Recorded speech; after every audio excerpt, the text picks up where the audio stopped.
आप उन दुखों से मुक्त हो गए,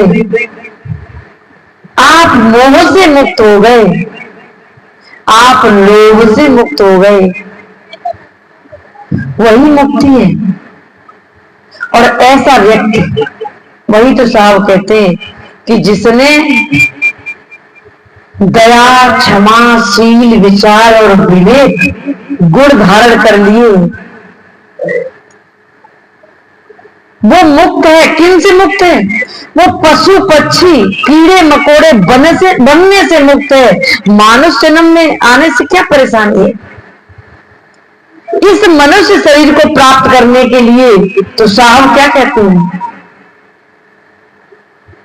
कि राम बुलावा देख कर दिया कबीरा रोय, जो सुख साधु संग में सो वैकुंठन हो।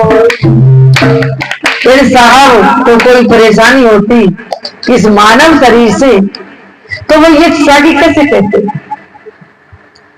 कि राम बुलावा, वो मृत्यु का बुलावा आकर कवि साहब कहते थे हमारे तो आंसू निकल गए कि जो सुख साधु संग में, भले ही मुक्त हो जाएं, वैकुंठ में चले जाएं, अधर में लटके रहें या सब चीजों से मुक्त हो जाएं, लेकिन उसमें उस मुक्ति में भी आनंद नहीं है जो इस मानव शरीर में रहती।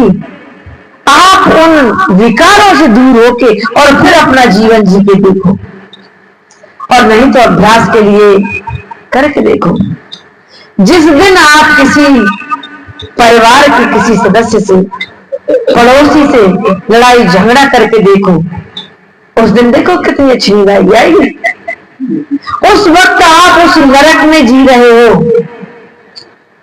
वही कलह है, वही परेशानी है, और उसी को किसी तरह कोई कहे कोई सुन ले। संबंध बनाने के लिए कहा गया है कि सारी चीजों को यदि व्यक्ति सुनने लगे और उनका मनन चिंतन करने लगे तो दुनिया में कोई नाता रिश्ता नहीं बनेगा। कल कोई सुना रहा था कि पीछे दो मित्र बात कर रहे थे और तीसरे ने रिकॉर्डिंग लगा दी। अरे भाई, पीछे तो एक दो शब्द निकल ही जाते, कुछ बोलने की टून ही बदल जाती है। मेरे सामने तो जब हम समझ समझ के आप कह के बात कर देते, पीछे हो सकता तू या तुम भी निकल सकती है। जब वो रिकॉर्डिंग दूसरे ने सुनी, समझ लो इसी बात पे संबंध खत्म हो गए, दूर दूर हो गए, बहुत घनिष्ठ है।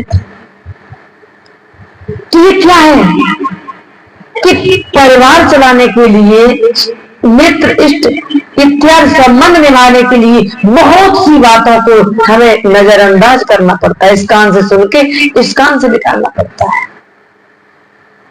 आपका बेटा जिसमें 90 गुण हैं और 10 अवगुण हैं, क्या माँ बाप उसे कत्ल कर देते? क्या घर से निकाल देते? प्रयास करते उसे समझाने का, समझ जाए तो ठीक, फिर भी माँ बाप उसी तरह से प्रेम करते।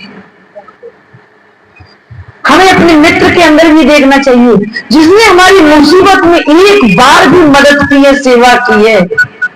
हमारे एक फोन पर वो अपना काम छोड़ के मेरे लिए चला आया, मेरे लिए 2 दिन मेरे साथ रहा, अपना खेती बाड़ी घर मकान परिवार पत्नी छोड़कर, और उसने जरा सा कुछ कह दिया, हम सारे संबंध तोड़ देते। उस वक्त उसके एहसानों को भूल जाते। तो जरूरी है कि राम बुलावा देकर दिया कबीरा रो, जो सुख साधु संग। साधु संग कहते हैं सज्जनों का संग, सद्विचारों का संग। मेरा संग 24 घंटे नहीं मिल सकता है, किसी महापुरुषों का संग 24 घंटे नहीं मिल सकता है, लेकिन सद्विचार जो आपके अंदर है वही साधता है, वही साधवी है, उसका संग करो। और ऐसे संग में जो व्यक्ति अपना जीवन व्यतीत करते हैं, ऐसा सुख ऐसा आनंद किसी वैकुंठ में नहीं है। आप सोचो कि बाहर जाते हो। सत्संग का यही मतलब है, साधना का यही मतलब है, सज्जन पुरुषों से बैठने का यही मतलब है कि आपके अंदर सकारात्मक सोच पैदा हो। और वो जिसकी हो गई वो महापुरुष है, कैसे भी कपड़े पहनता हो, कैसा भी काला गोरा हो, और वो चाहे घर में रहता हो चाहे वन में रहता हो। तो ऐसी अपनी सोच बनानी है। मैं अपने शब्दों को ही शब्दों के साथ वाणी को विराम देते हैं। बोलिए श्री सद्गुरुदेव की